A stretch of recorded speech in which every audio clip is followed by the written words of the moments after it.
So, when is it okay to leave your therapist? And there's a few reasons why. Some would be you're ready to graduate.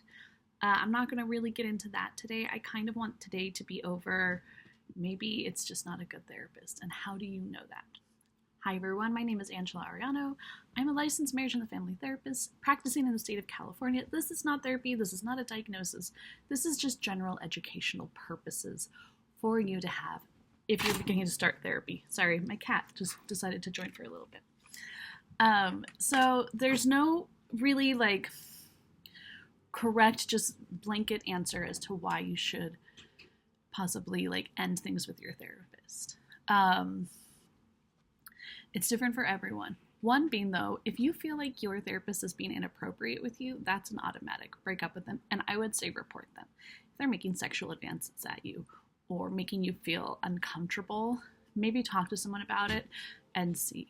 But this is going to be more on if you just don't feel safe with your therapist. That's a great reason to decide to kind of see someone else.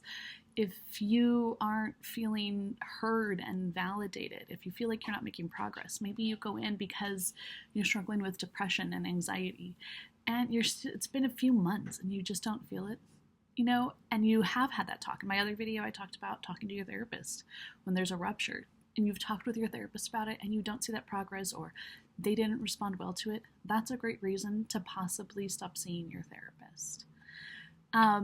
You might want to consider also just sometimes it's like, oh, they're a nice person. I really like them. They're really great, but I'm not making progress. This happens a lot. This happens quite often where it's like, oh, we really just enjoy each other, but you're not making the progress. And that's when it is also having that discussion with your therapist, especially if you get along, letting them know, and maybe they can help you find someone that might be a better fit for you, that's more in the scope of what you need. Or sometimes when we have a therapist we just enjoy too much, we can't really get things done therapeutically, and that's a great reason. So go for those things. Those are just simple, easy reasons why you should. If you feel like you're not making progress, if you don't feel heard and validated, if you don't feel safe, and you've talked with them about it and there's no change being made, these are great reasons to decide to end things with your therapist.